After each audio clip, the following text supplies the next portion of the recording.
All right, well, welcome to Making Sense of Money, session 6. This is our last and final session. Last and final meaning the same thing.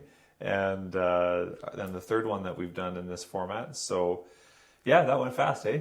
Very quickly. Yeah, but really good.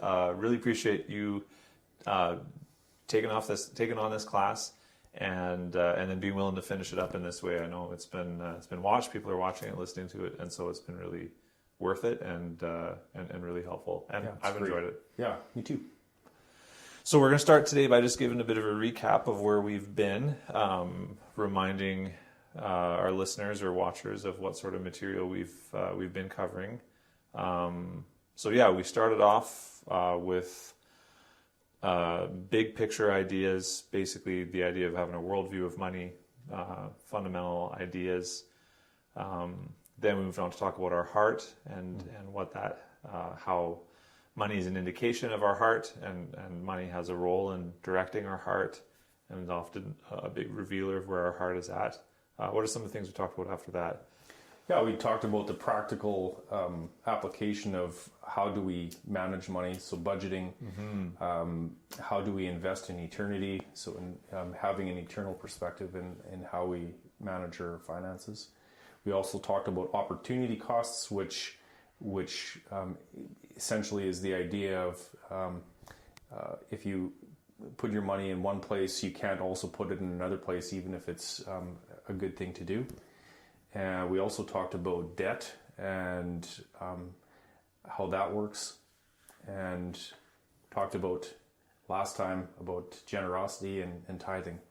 Right. I think last time might have been debt, but same difference.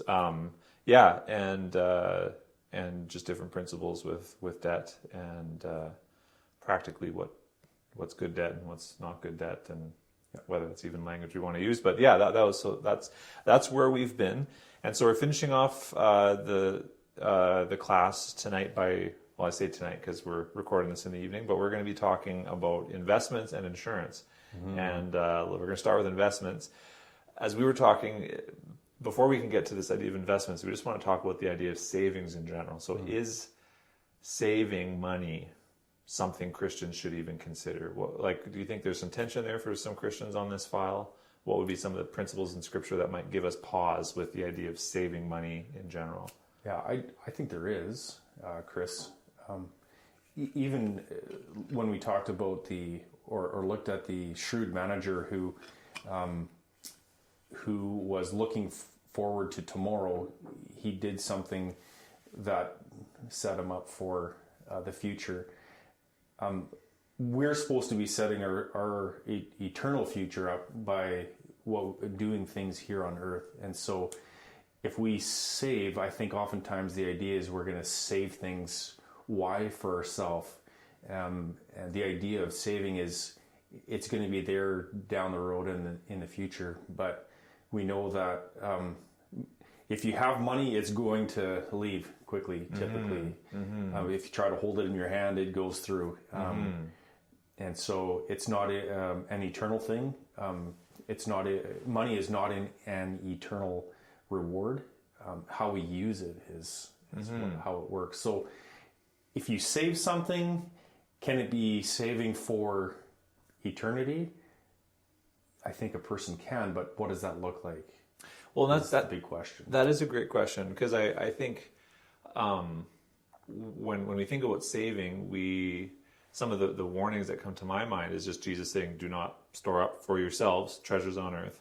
And we had a conversation about that off camera, and just how those words "for yourselves" are really key in that passage. Big time. Why are you storing this up? And if it's just for yourself, then that's And I also think of the rich fool in Luke 12, right? Who, had this windfall, and so stored up all these crops and said to himself, I can eat, drink, and be merry, and God called him a fool. And so if we're saving, one of the things we want to say right away is saving just for yourself is not something that we should be interested in as followers of Christ. big reason people save is for retirement. I mean, there's other reasons, right? And some of those are legitimate. Like, for example, we talked last time about saving up for purchases. If you know you're going to need a car, you save up for a car. Saving is often, like, sort of this long-term savings is often in the context of retirement. And what are some of the dangers and hesitations we might have with that idea?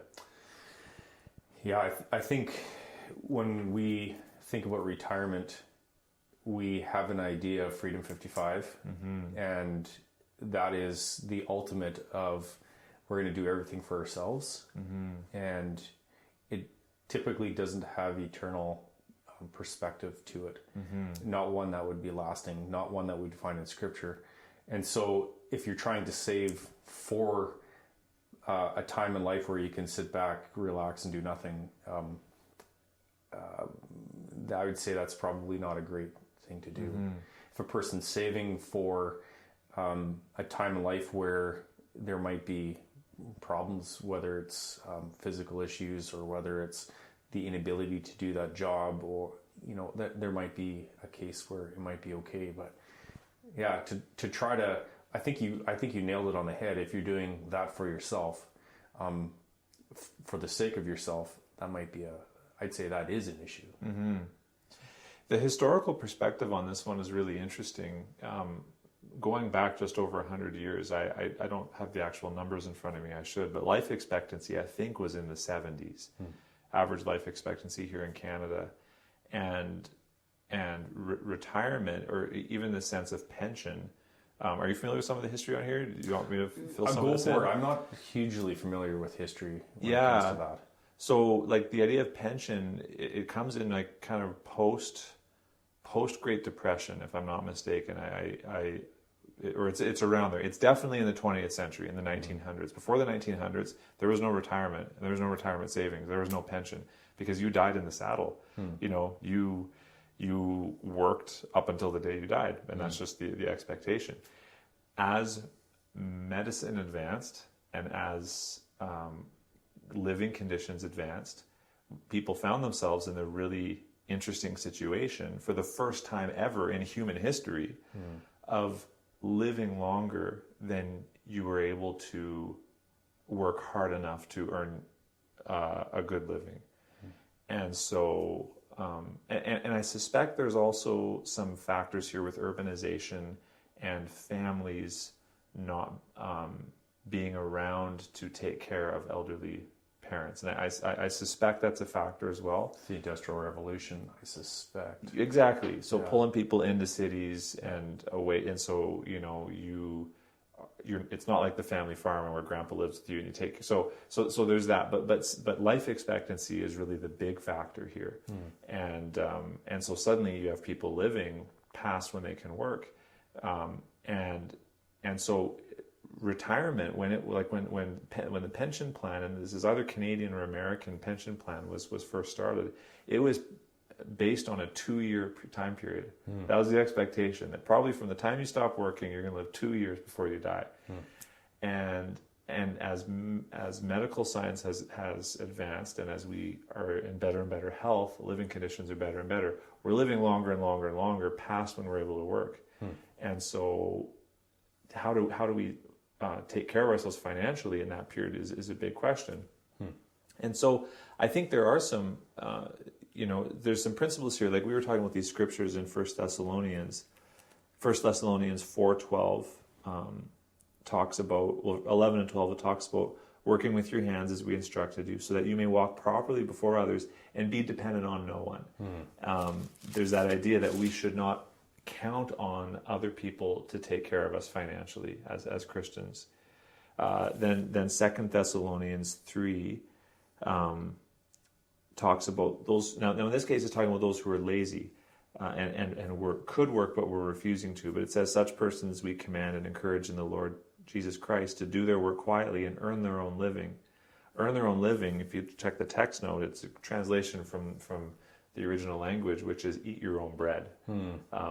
Don't be eating other people's bread. And so it would seem prudent that if we are living longer than we are able to work, that obeying those commands would mean that we would have some money saved up that we're going to be able to live off of in that time period. Much like if you own a home, it's prudent to have some savings so that when you need to replace your roof, which you'll have to do, when you need to replace your furnace, which will happen, that you're not in a spot where you're heavily dependent on others. You plan ahead for that. What's interesting, I find in Canada, our life expectancy is getting longer. Our quality of living or quality of health isn't keeping up with that. So we're actually having longer lifespan, but on average, we're having more years where we are more dependent on the system. Very interesting. Yeah. Well, in long-term health, or long-term care homes, we're like COVID-19 has shone a bit of a light on the situation there, but often they're difficult places. So there's that side of things, but I think when you talk about Freedom 55, you're talking about the shift that happened as people started to go, I can not have to work. And so this idea that we want to retire as early as possible, or just even that when we retire, basically we have this right to retire, to not work. This idea that I did my time, I worked all those years, now I'm done, and this time is now for me. Where do we see that in the scriptures? There is nothing like that in the scriptures. The only time that we ever see anything regarding retirement, if you want to call it that, is in, I believe it's in Leviticus, where it talks about the priests at a certain age, they had to step back and become more like mentors. Their job switched from doing the hands-on role, preparing for the temple, preparing the temple, working the temple, to now they're the ones that are teaching the younger to do that. So they technically retired from one specific role, but they actually took on another role. So it's not even, I don't think, comparable to what we see today as far as a retirement per se. That is such a great picture of a Christian vision of retirement, anticipating that there's going to be a time where I'm not going to be able to work the way I am, but what am I going to use those years for? Will they be used for me, or will they be used to invest in the next generation? Yeah, it certainly doesn't say in scripture, now that you're 65 years old, you are exempt from doing good works or good deeds. No, it doesn't say anything like that. I don't think we're called to be more self-centered the older we get. I think it's, at least what I've been finding year after year, I have more responsibility, whether it's to my wife or my kids. When I was a child, I had very little responsibility. My kids, they get to empty the dishwasher. As we get older, I see that we get more responsibility. And I think that's God's design in the whole thing. Yeah. So we should see our golden years, so to speak, as a time to invest ourselves in good works, to continue to be good work zealots, to borrow that phrase from Titus 2. And if you do not have to work at a job and are able to be financially independent because of your retirement savings, well, then that actually puts you in a really great spot. Absolutely. And I can think of, there's so many people I've known in that category who just use their retirement so well, because they're not tied down by a 9-to-5, and they just are like good works terrorists. And I use terrorists in the sense of, terrorizing the kingdom of darkness by just doing as much good as they can. And it's just an awesome thing to see. Inspiring. Yeah. Absolutely. Yeah.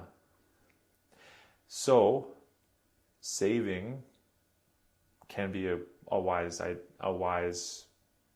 way of obeying the Bible, obeying God's word, and preparing for that very likely possibility. It certainly has its place, Chris. Yeah. I'd say. Yeah. So, what's the connection between saving and investments?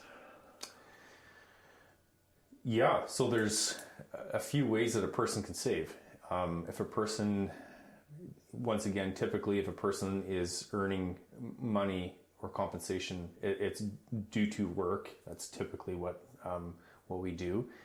There are not good ways that we can obtain money. I'm not going to go into those. But typically, if we work, we're going to have some sort of compensation for what we're doing. That's not all work is like that, but that's what we find in Scripture, but as well as in reality. Typically, we're going to save when we have or when we set aside money for a specific purpose. And if we are wanting to invest, what we're doing is we're taking those savings, that extra money that we put aside, and trying to have that money be efficient or productive for us. And so there's a few ways to do that. Some people say putting it underneath a pillow is a really good way of saving that. There's something called inflation that doesn't do well for people hiding money underneath a floorboard or something like that. Because that $100 is not going to be worth the same a year or 2 or 5 or 10 from then. It's true. I mean, we even see it in Scripture. Now, this is talking about the kingdom of heaven, but if somebody is given, a small amount, if they just sock it away and do nothing with it, there's no return. It doesn't really do anything for a person. If a person has some savings, what you're wanting to do is take that, put that money to work, whether it's rental homes, whether it's in other businesses, and do so in trying to see if that money can actually make a return as well. So that would be the idea behind, or the connection between savings and investing. Right. So saving is the big idea that it's just you're setting it aside, and investment is saying that money you're setting aside, you're putting it in a place where it's going to earn, earn a return on it. Yeah. So I mean, the ultimate investment we could say is taking what we've got here, whether it's our time, our energy, our finances, and investing it in eternity. We've talked about this. That is the ultimate. That's what we're trying to do. And we should be prioritizing that. Yeah, that's a huge priority. Yeah. Right? Even when we're saving, we're doing that with the outlook of this is what we're going to try to do with it down the road. That's the purpose of it. Is it sets us up to be able to do even more good works than we'd be able to do if we didn't have. Yeah. It's a tool that we can use to be able to do that. Right. Yeah. So investing is a big world. I mean, you think about Wall Street and there's a lot. Someone who is maybe thinking of investment for one of the first times, I know it could be very overwhelming. It's daunting. Dipping your toe into this for the first time. Yep. And if it's true that just putting the money under your pillow is actually in some ways a negative investment. Yep. And so if it's true that if we're in a spot where we can save in a reasonable way, again, we're not storing up treasure for ourselves, but we're anticipating some of these circumstances, and we're keeping all these things in check. It would probably be wise to invest at some level with our savings. What are some things that people should be aware of and know as we start to think about that world in general? What are some of the different types of investments? Some of the principles they may want to apply? Yeah, I think right off the top, I'd say to stay away from greed is really, really important. And so once again, we're talking about our hearts. You want to make sure that you're investing for the right reasons. If somebody is saying, hey, come on over here, I can set you up and we can get a 50% return guaranteed. Oftentimes greed is the one that promotes those sort of ideas. And typically a 50% return isn't something that is practical, and it's not realistic. That's foolish to say, okay, that sounds like a great idea. More often than not. Check out that guy's business card that says Bernie Madoff, right? A person's got to be really prudent with that. The other thing a person's got to be aware of is fear. So if a person's investing, so we see that in Scripture in that same parable where a person's given 1 talent, 3 talents, and 5 talents. The one who had 1 talent had fear, just socked it away. Fear is not something that we need to have. We need to be wise with our money, with our investments, but we don't need to be fearful. So even at a time like this, over the last month, people are really, really scared. I don't know if I'm going to be able to retire. Look at my investments. Their value went down 30%. It's a huge drop. Things are crazy. In reality, if a person's investing well, and if a person has the right outlook in life, specifically because we have Scripture and we're relying on the Lord, you do not need to have fear. So that's one thing I'll say first off. Second thing is there's 2 different types of investing when we're talking about. Well, I should back up. There's many different ways a person can invest.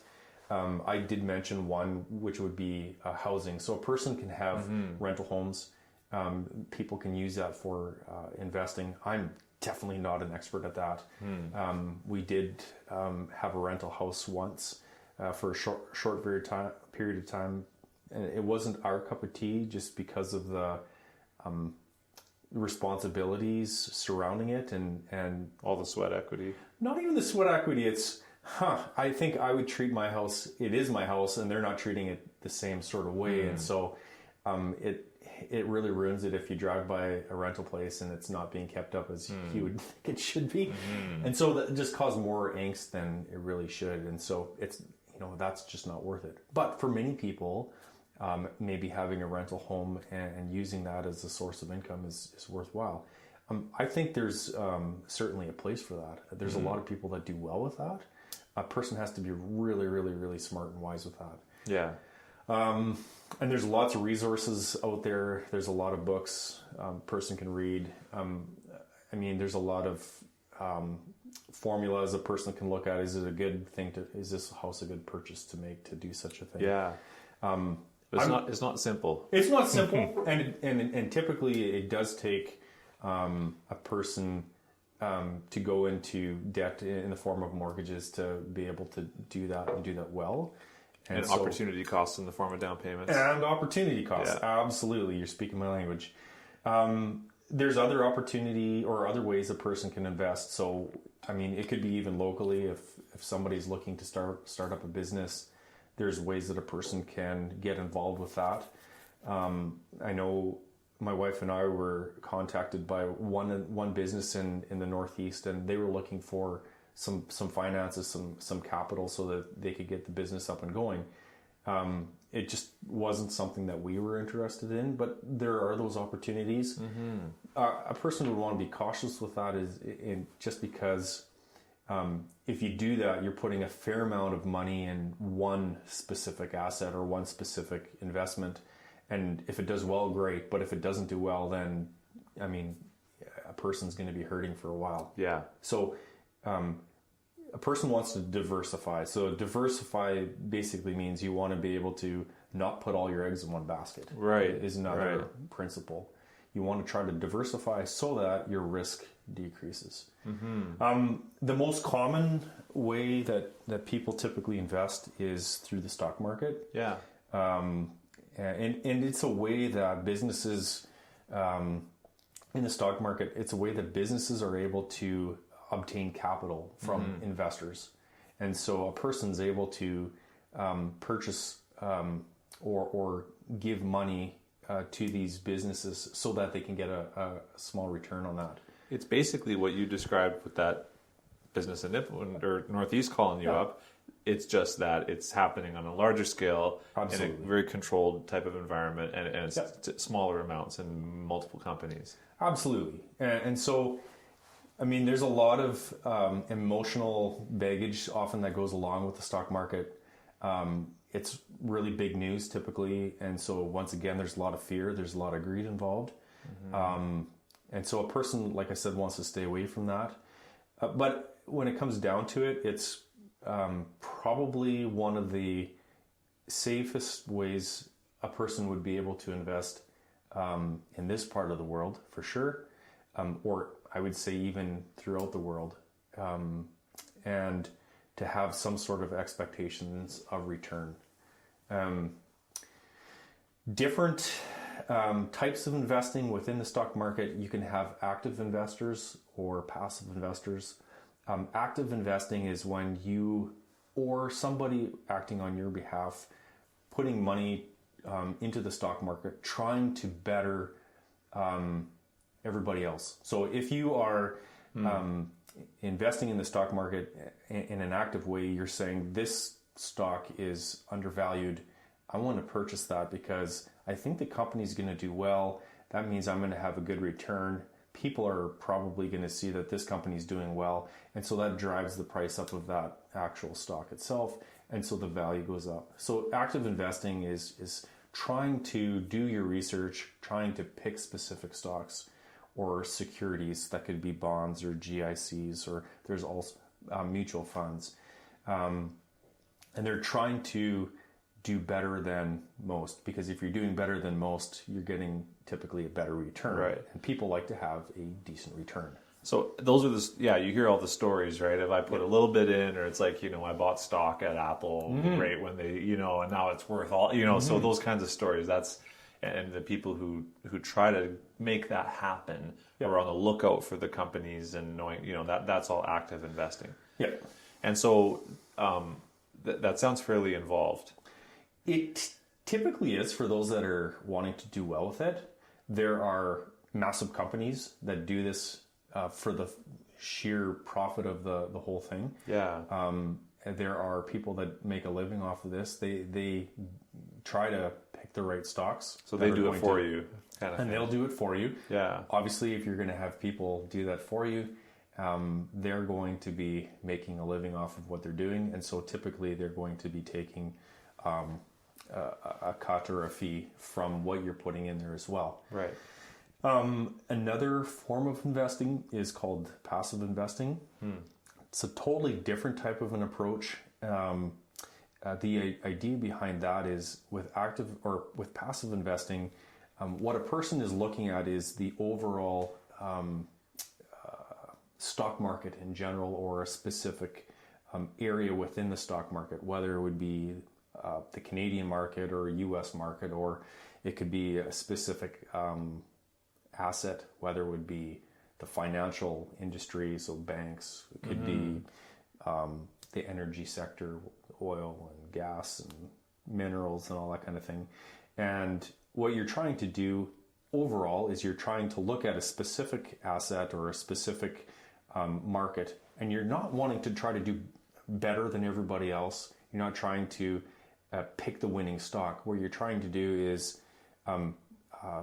find out you're investing in the average. You're investing in an index. Right. So every market has an index. It's basically the average of what that market is doing. Right. So right now, the Canadian market is, from what I understand, is kind of fair to middling at the moment. The U.S. market seems like the U.S. market is doing not too bad overall over the last little while. The financial industry is doing okay. The travel industry, not so much. Yeah. Right? Oil and gas, not so much. Oil and gas, they're hurting. Yeah. And so a person can invest in these different markets by purchasing an ETF or an index fund that basically is the average. Now, what's interesting is the average. Now, I'm talking about the U.S. market, but I will say this carries through to other areas as well. Over the years, on average, the whole market itself appreciates. It goes up. It goes up. So even if you invest in the average, that index or the average goes up approximately 7% per year. Now, once again, I'm talking American, the American market. But yeah, that's way back right down to the 1900s. So with passive investing, you're not fighting to kind of have that breakthrough once in a lifetime thing happen. And it also sounds by passive, it's less work, and that you buy this you buy this index fund or whatever, and then Yeah. it just does its thing. Yeah, you're buying something and you're holding it. You're not trying to buy and sell. You're not looking for the best. You're not trying to sell off the worst, or vice versa. You're just buying it. You're saying, I'm going to take part in that specific market. You purchase it, and you basically have a long view on your investments. So some of us have more time to invest than others. I know some people watching this, you're saying, I'm already past this. Whether you're well into your retirement or further along in life, that what we're talking about may not make a whole lot of sense for you at this point.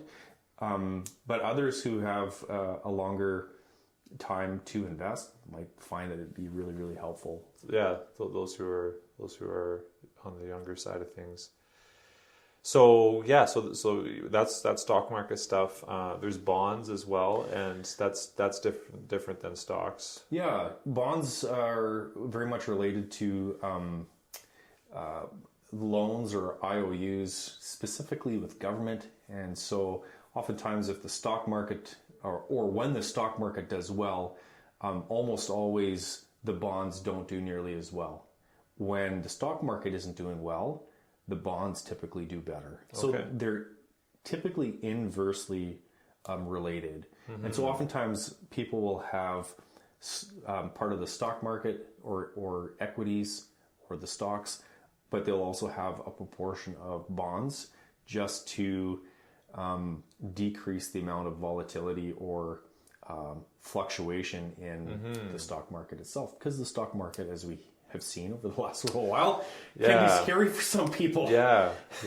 So it kind of smooths out the ride overall. Right. So is there anything else here in terms of practical principles with investing we want to talk about before we talk about how do you do this? Do you just go get a financial advisor? Like, we could have that financial advisor conversation. Yeah. Is there anything else we want to talk about before we do that? That's a good question. Just a few ideas. Number one, if a person is going to go down the active investing route, and I'd say there's a couple of good reasons. A person should be aware that it's exceptionally costly.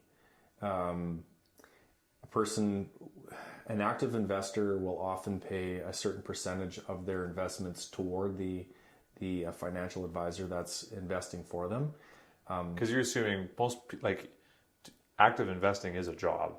It is. So typically if you're involved in active investment, it's because you're paying someone else to do it for you. And they get paid handsomely. Yeah.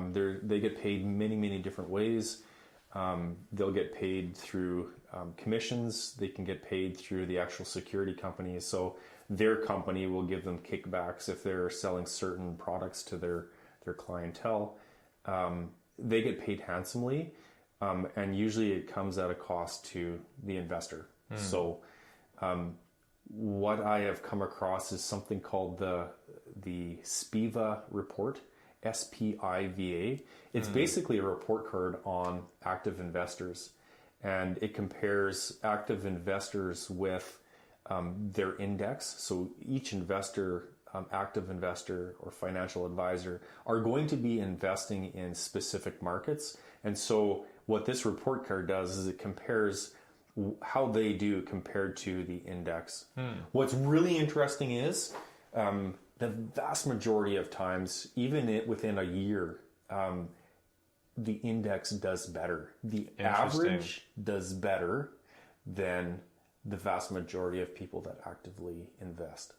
So how does that happen? Typically, it's because they take a fair amount of fees from those who are investing, so it's costly. And inevitably, nobody can predict the future when it comes to what is going to be the best investment. And so trying to pick and choose has been shown to be a losing game. And so if a person's going to look at active versus passive investing, number one, active investing is really, really expensive. It comes at a cost. And I would say that if a person has some tech savvy or doesn't mind looking at numbers, passive investing can be a really, really good option. Active investing, I would say, would be really, really good if somebody just says, I don't want to do anything.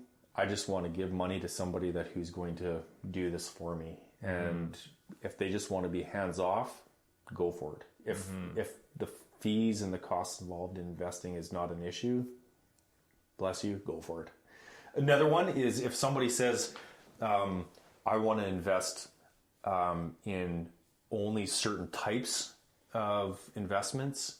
I want, say, for example, I don't like certain companies because of what they say or what they believe in or what they spend their money on. Right. Then saying to a financial advisor, these are the parameters that I want to invest in. I want to stay away from companies that do this, that, or another thing because I just don't like what they stand for. They might be a good option then to do the work for you, to look into which companies satisfy that criteria. Right. Passive investing basically says we're not going to invest in anything like one specific company. We're going to look at just the big picture and say we're going to invest in. Because you buy that fund and that money is probably going to go to a whole bunch of those different ones. And so, yeah, depending on your scruples, that could give you pause. Yeah. So, yeah, I think if a person's in the category of, I want to invest, but I don't want to have anything to do with it, or I'm looking for some specific criteria, an active financial advisor or active investing is not a bad idea.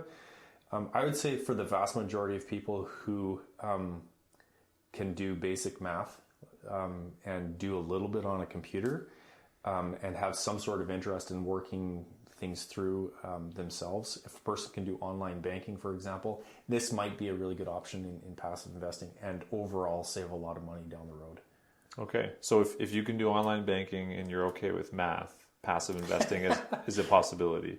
Yeah, I think if a person has any, like a hint of interest in, is it worthwhile? Can I do something like this? I think a person can do well with that. So, because passive investing, you're typically not paying a financial advisor. You're just doing it yourself. That's correct. Right. Yeah. So, once again, I am no financial advisor. I am no financial expert. I just enjoy these type of things. And even I, as a chiropractor, was able to find out about these things.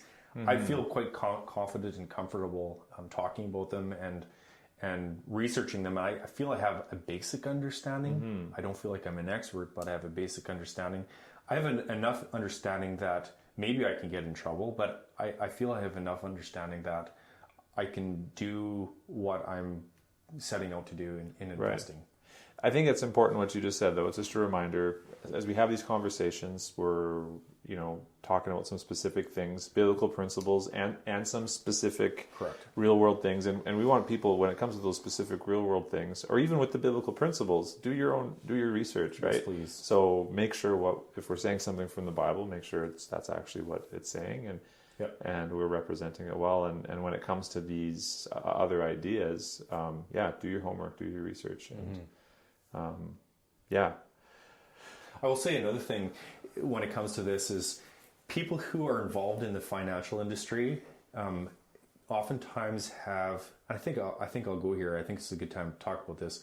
They have their own interests. So I was taught by a banker a while ago when I was looking to renew a mortgage. She basically sat me down and said, when you're coming to somebody like myself, there's 3 interests right now that we're dealing with. Your own interests, my interests, because I am, as a banker, getting compensated for doing these sort of things, and the interests of the financial institution. And so she was honest with you. She was very, very good. I learned a lot. I appreciated what she had to say. I'm sad that she moved to Alberta, but I am really, really happy that I was taught that. The reality of that is, where was I going with that? Just that there's interests. There's interests, yes. Yeah. And so we got to be aware that the financial institutions or a financial advisor or banker, for example, may not have the same interests as you do. They may not have the same goals as you do. And so you want to make sure that the person that you're working with, whether it's a banker or whether it's a financial advisor, has the same goals in mind. Because if they don't, and you're just another person to them, then you're probably not going to get the outcomes that you're looking for. Right. And that can be a case where our Christian principles are going to potentially bump up against some, like we may not be after the same things that they're expecting we're going to be after, for example. So one of the interesting things with the financial investing industry is that many of those who claim to have financial investing knowledge or who are financial advisors aren't necessarily always giving you advice or investing for you for your benefit. So the term that we talk about, or we even touched on here earlier, Chris, not on camera but off camera, was the term fiduciary. It's somebody who has a responsibility, who has a legal responsibility to act on your behalf. Right. There's many people that don't have that. So if somebody's listening to this and they're saying, so I've got a financial advisor, I don't know if they're good or not, ask them, are you a financial fiduciary? Are you doing things for my best interest? Another good question to ask is, how are you getting paid? If somebody's getting paid up front, fee for service, they're getting an hourly rate, you know exactly how they're going to get paid. If somebody's getting paid some other way because they're selling you certain products maybe that you're not too sure of, a person might be you might want to be aware of that. Right. So if they're if they're an honest person, financial advisor, they're going to tell you those things. They're going to be upfront. Here's how I'm getting paid. I know I've worked with a mortgage broker in the past who's very upfront about that. Here's how I get paid, just so you know. And so there's no they're not hiding anything from you. And say, hey, this would be a product you should really think about, and they're not telling you that's because there's a bonus on that for them or whatever. That happens a lot in the financial industry. I have a hard time with that. But. So fiduciary is a word that describes a type of financial advisor who is committed to your best interest, not their own. A fiduciary financial advisor is the term, right? Okay. Yeah, that's right. Right. So if someone is, hearing us talk about investments and they're thinking, maybe I should do that, maybe storing it under my pillow, or maybe just having it in my general savings account at my bank, earning, less than 1% interest is maybe not the best long-term strategy if I want to be in a good spot for retirement. If you want to wade into the passive investing route yourself, so we're assuming someone's going to be doing some Googling and doing some research there. You'd also welcome a conversation, and yeah, for sure. Right. Not as an expert, but just to kind of point them in some directions. I'm really, really happy to help where I can and answer questions if I have any questions thrown my way. That's for sure. Yeah. Someone could, look for a financial advisor, but look for a good one. And there's the idea of one that would get paid an hourly rate, or one who, clearly identifies themselves as someone that's has your best interests in mind. Someone's going to disclose how they're getting paid and all of that. Yep. So that's an option. And again, we would want to encourage people, the idea of having this conversation is to give people some ideas and things to consider, and to do their research, to talk to their people and to check out these things for themselves, and to make sure that they're well educated, well advised, so that they can make the best decisions with the money that. And here's why this matters, right? Because it's not their money. This is we are investing God's money if we're investing. So we would want to do it well. Absolutely. Yeah, that's why this matters. Yep. Just as a rule of thumb, if somebody is claiming that they're going to be able to make you something like 15 or 20% return on your investments year after year, I'd be really, really, really skeptical of that. On average, if a person's looking at the stock market, like I said, over a long period of time, a person should be looking at approximately 7% return. One of the things that a person has to be aware of, though, is inflation. So if a person takes into account inflation, and if a person says approximately it's 2% or thereabouts, some people say it's closer to 3% or 2.5%, that inflation wears away at that 7% return. So instead of having 7% return, now you're down to 5%. Right. If then your financial advisor is saying, well, I want 2% return from what your investments are, now instead of 5%, you're down to 3%. That extra 2% that's being taken away from your financial advisor pays or takes away a lot of income from your investments. Right. So you may decide that's worth it. Maybe. Yeah. Maybe. We often don't think 1% is a whole lot. Like when we're going to school, hey, congratulations, you got 99%. A person's typically going to say, 1%, that's like heartbreaking. 1% oftentimes we don't think about as a whole lot, but when we're talking about investments, it can be. And so it's worth looking into percentages, both with your own investments, but as well as how much are your advisors, if you have one, how much are they taking, or how much are your fees?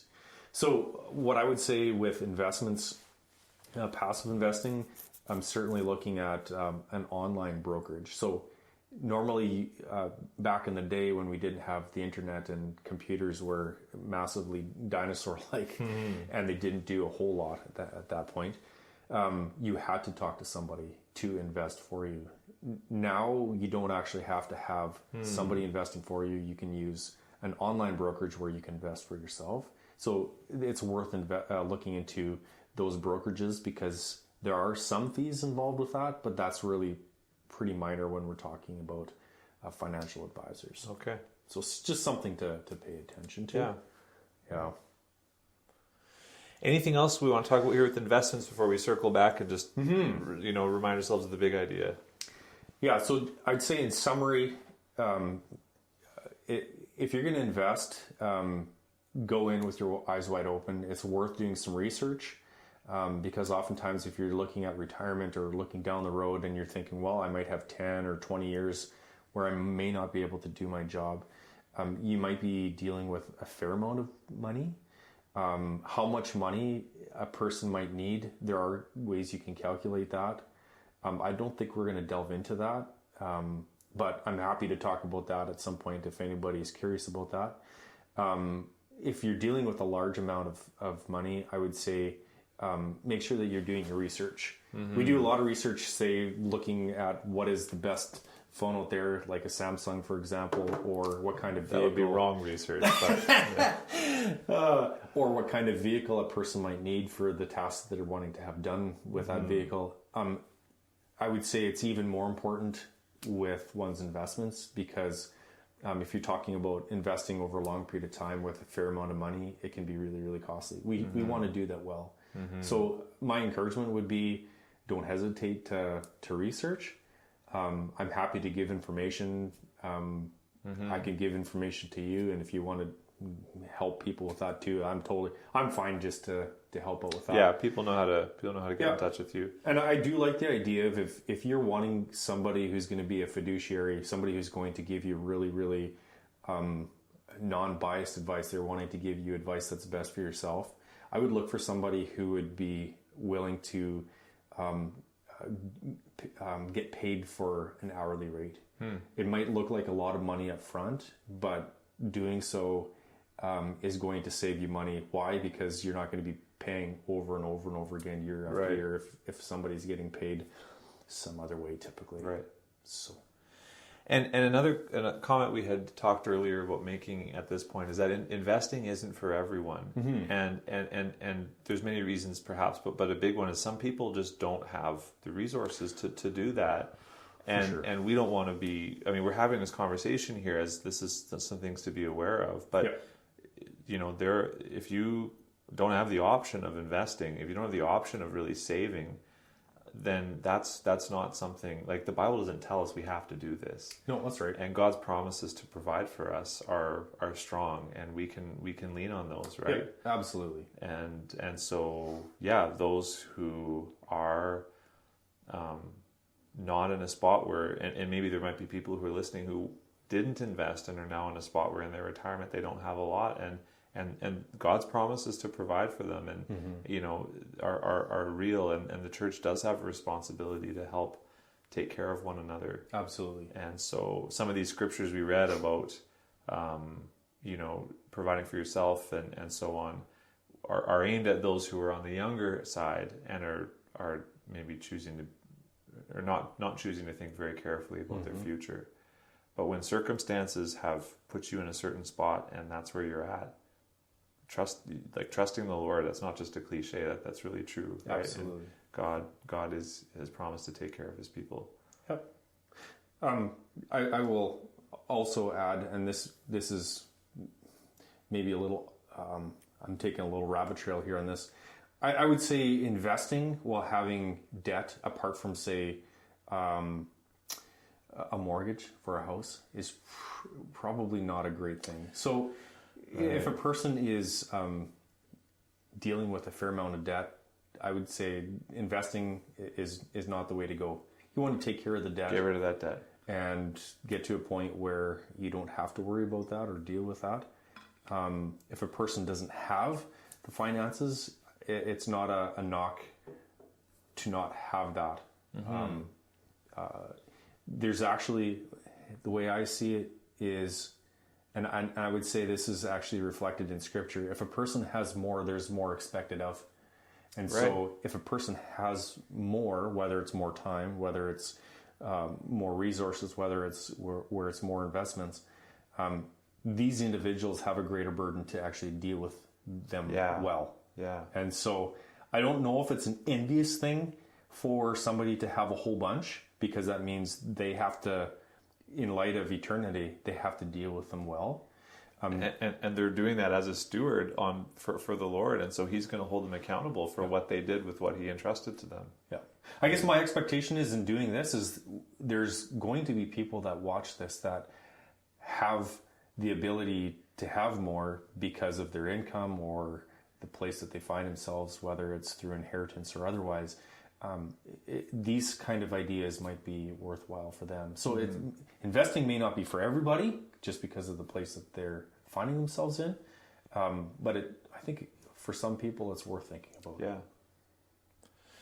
No, that's great, and a good introduction to the conversation. And I think that's good. We were going to talk about insurance for just a few minutes here as we wrap up this conversation. And this is wrapping up this whole class. And again, there's way more we could have gone on to talk about, but these are just good introductions. Insurance is one of those financial matters that is just infused with theological significance. And it's interesting that a lot of the insurance companies, their original names were assurance companies, because that's so. As I look up a scripture here, what is insurance and how does it work? Yeah, so insurance is a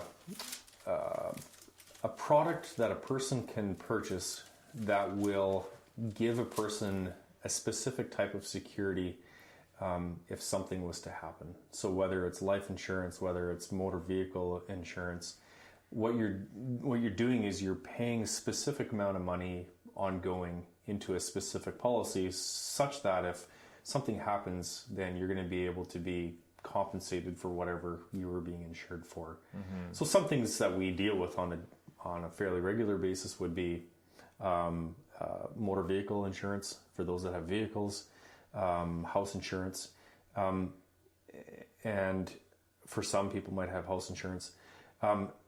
There's a time and there's a place, I would say, but a person wants to be really, really careful about the insurances that we deal with. So some insurance we have no choice about. Like if you want to have a vehicle, you're forced to have insurance. These days if you buy a house, the mortgage company is going to insist you have house insurance. And so some insurance we don't have a choice about. I know when the insurance thing really became significant for me was when I got married, and the question came up was, well, does Chris have life insurance? Like, why would I have life insurance? And I blew it off at first, and initially I kind of blew it off as that's not trusting God, right? And we do want to acknowledge that those, when we talk about insurance as putting money aside in case something happens, like that is we could say that's a God question. That's like whether things in the future happen or not is up to the Lord. Absolutely. And so we do want to start any discussion or thinking about insurance from a standpoint of the sovereignty of God. I think about this, the really important passage in this regard from James 4:13.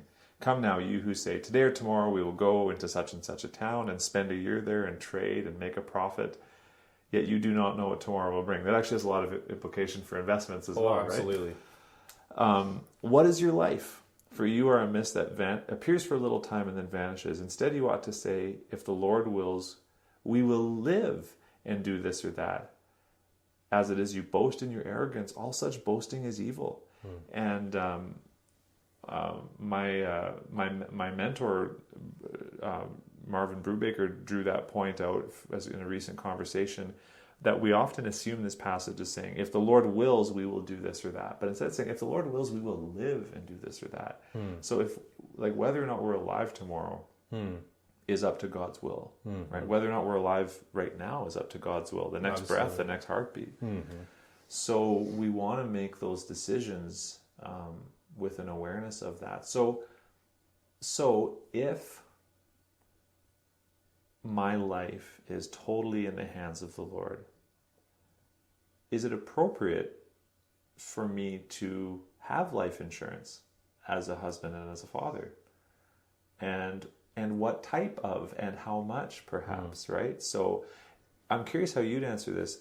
Would you respect someone's decision if they said, I don't have life insurance, I'm just trusting the Lord? What would you say to that? I would totally respect that. I think my follow-up question to them would be, if you have a wife or kids, and if you were to not be around tomorrow, would they be cared for somehow? Or how would they be cared for? Because I think when we're talking about life insurance, that's basically what we're thinking about. Is we're looking at how are our dependents going to do when we're not around? And I think this is a really big question for we men, us guys, because we're typically, oftentimes, the breadwinners for the family.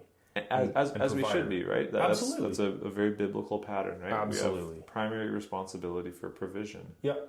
And so I would say, hey, I love the faith and the trust that you have in the Lord. I'm totally great with that. I'd be just really curious, like, do you have any plans looking forward if for some reason you weren't to be around tomorrow for those that are left behind? Right. And that's the place that I came to, was that for me to purchase life insurance, that was a function of my responsibility to provide for my family. And so I'm providing for them today as I work, and I want to make sure that they're provided for if I die. And to know that decision is in the hands of the Lord. But if He's given me enough that I'm able to set aside a little bit for life insurance, that would be a wise thing to do to fulfill my responsibility to provide. I don't feel like I would be providing for my wife and children if I didn't have life insurance of some sort. That would be. That being said, I respect other opinions. I'm just that's the conclusion I came to. But one of the things as we were chatting about this earlier, is this idea of overinsurance, and again, insurance isn't just about life insurance, right? You can overinsure your property, you can overinsure your possessions, all kinds of stuff. And so why would someone overinsure? And by overinsure, what are we talking about there? Yeah, you're putting a little bit of money aside for the sake of protecting extra possessions or your children, maybe. There's many things that a person can overinsure on. But overinsuring is buying a whole lot of insurance. That does happen as well. So having more insurance on something than you really need to. Right. Or maybe insuring things you don't need to. That both of those might be. Yeah, I think both would fit in that overinsurance. Right. Yeah, and so it really is asking yourself, is this something I need to insure, and how much do I need to insure it for? Mm-hmm. Do I want to get rich off of this thing or not? Right. I'm curious what you would say if somebody said, don't you think if you were to get insurance that you're not trusting the Lord for Him to provide for your kids and family and wife if the Lord was to take you today? How would you respond to somebody like that? Mm-hmm. Well, I would certainly respect someone who came to that conclusion. Mm-hmm. But what I would say is that today I'm trusting the Lord to provide for my wife and kids. Mm-hmm. Amen. And yet the Lord providing for us is something that much of the time He does through the agency of people. So for example, right now, today, God is providing for my wife and my kids. He's doing that by me working. Mm-hmm. And in the specific job that I get to do, He's doing that by people who give generously to the church. Mm-hmm. But before I worked in a church context, if I worked at a job, Him giving me that job is the means of, right? And and that's the point of those two passages in Thessalonians, right? If we have a responsibility, we can't just say, "Oh, I'm just going to trust God." We trust God to provide, and yet the way that God provides for us normally, typically, is by us working, right? And so I just would say that I have a responsibility that if I was to die, that I would not want my wife and children to instantly be concerned about how are we going to live, how are we going to survive. Mm-hmm. And I have the opportunity to take that question off the table for mm-hmm. them. Mm-hmm. Now, if I didn't, if I lived in history before a time when there was insurance, or if I lived in a part of the world where that was an option, or if I didn't make enough money that I could set aside any for that, then of course we trust the Lord. But I see that I am trusting the Lord to provide for them, mm-hmm. and that He is providing for them if that were to happen, by or through the means of me purchasing insurance, just like He's providing for them today through the means of me working at a job. Does that make sense? Oh, absolutely, that makes sense. Yeah, for sure. Yeah. But we got to really check our hearts on it, right? And is it thinking my family, like, because if someone's listening to this and they just, let's say they have a kind of a standard 9-to-5 job, are they thinking I'm financially secure because I have a job? Or is it I'm okay, I'm financially secure because God is taking care of me, and the way He's taking care of me is by giving me this job? And if we think along those lines, then I think insurance can fit in there. Mm-hmm. That I want to fulfill my responsibility to take care of my family, because that's the way God's going to take care of them. Mm-hmm. And yet, that being said, there's some real balances there. Like when with insurance, we have, we haven't gone crazy on it, and like have enough so that if something happens to me, Amy's going to be a billionaire right away. It's just, she's got enough that mm-hmm. she's going to be able to continue to raise our children and until they reach a certain age, mm-hmm. and then that's kind of what we've calculated, and that's what we based it off of. We didn't operate on a principle of greed and mm-hmm. be like, oh, for this much more a month you could be super rich, mm-hmm. and so those are some of the principles of over insurance, often fueled by greed. Mm-hmm. Yeah. Are there some insurances that you would stay away from altogether, Chris? No, we talked about over-insuring being an issue. Would there be some cases of insurance being something that you might want to avoid altogether? Right. Yeah. So, yeah, and again, as people hear this, do your own research, and all of that. But the advice that's been given to me is that as you choose, if you decide to insure something, and if you decide that as a part of your God-given responsibilities, this would be a way that you would fulfill that responsibility by purchasing insurance. It's generally wise to get insurance that gives you the greatest amount of freedom to make decisions about what's going to happen. Mm-hmm. So, for example, mortgage insurance, right? So if something happens that you're not able to work, they're going to pay your mortgage. The problem with that is that maybe if you get into that situation where you can't work or your life is lost, maybe you don't want to pay that mortgage at that point. Maybe you want to sell the house and move to another town. But if your insurance is bound up in mortgage insurance, then you've basically made those decisions already. And so insurance that gives you the greatest amount of freedom to make decisions is generally a better idea. Mm-hmm.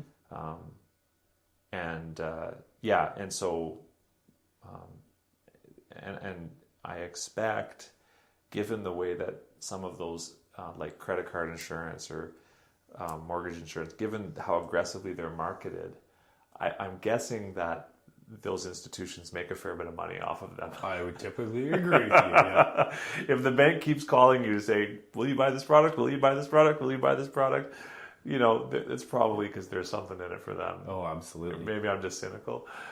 No, I think there's I think there's probably a good reason for that. I'd agree with you 100%. Right. Yeah. What are your thoughts on getting insurance on consumable items or things that you can purchase, whether it be a phone or computer or something like that? Yeah, well, so I'm curious what your thoughts are on that, but it all depends on how much you're putting in. Yep. And whether it's going to be worth it or not. So I have a great insurance broker, and I ask him these questions like, okay, here's this. Is it worth it or is it not? What are you actually going to end up paying? And does it actually make sense, right? And so a lot of insurance is really expensive, and again, it makes decisions for you. Mm-hmm. That, so insuring a phone, some of the insurance plans that I've seen, it can be a good idea. It depends on whether you have a phone that's worth insuring. In your case, you don't.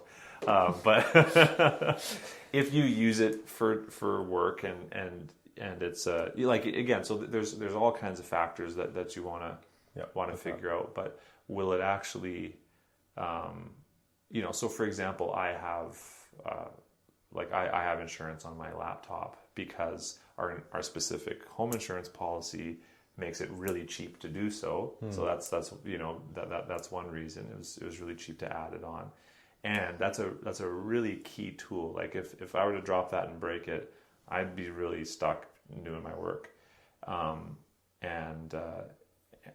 But if some of those factors weren't there, then maybe it wouldn't be worth it. Mm-hmm. If it was going to be too expensive, and if I could just maybe purchase another one or pay to get it repaired or something like that, you need to think about all that. Mm-hmm. Do you have any thoughts on the matter?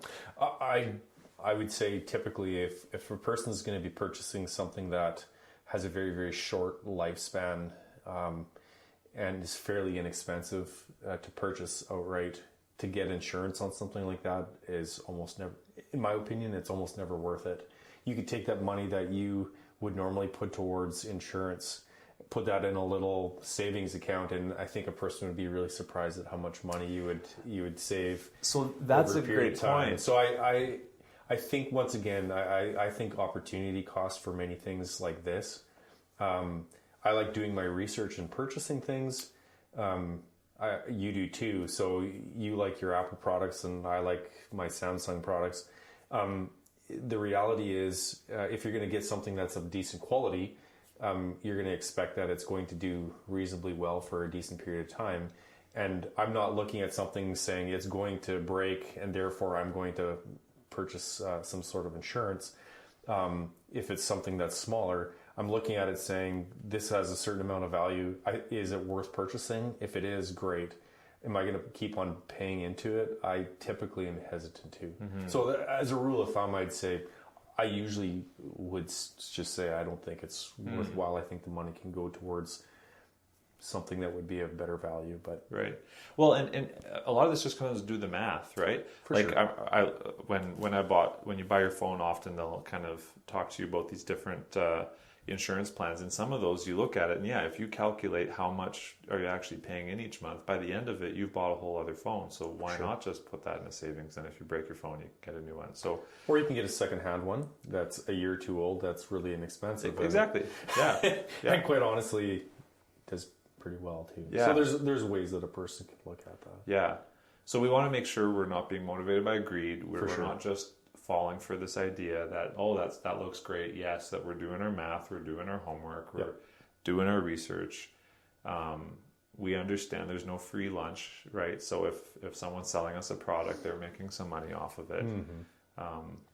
But just walking through those insurance decisions, because I think it is very possible, and that goes back to that word assurance. It's very possible that we would, insure our possessions, insure our property, insure our life, and that we would do what the rich fool does in Luke 12. There, I'm secure. I'm well taken care of. And that's foolish. Absolutely. That's really foolish. And the Lord is our rock and our fortress and our refuge. And he can take care of us quite well without insurance. And our days are numbered, Chris. He knows when that day is. Yeah. We do not. Our insurance companies do not. Yeah. And so we're living for eternity. This is, as you've said in the past, this is our internship. It's just for a short time. So we've got to keep that into perspective. Yeah. And are we using insurance as a way to build our own kingdoms and gain a sense of security in our kingdoms?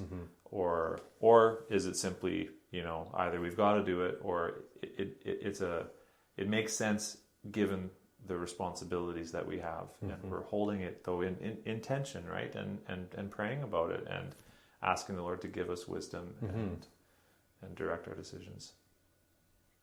So more there that could be said, but I thought it was good to bring it up and include it because it is an area where money and theology overlap, right? And so we want to make sure we're thinking biblically. Absolutely. Lots to think about. Process.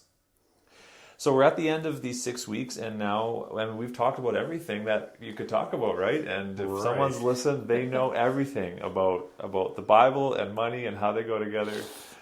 Not, but this has been, I think, a fantastic introduction, and hopefully a lot of things to help people think about the biblical principles. And what I'm so glad the way we did this is that we haven't been afraid to have some specific conversations about the particularities, if only to help people think that their biblical principles do apply to very specific questions, like should I get insurance on my phone or not?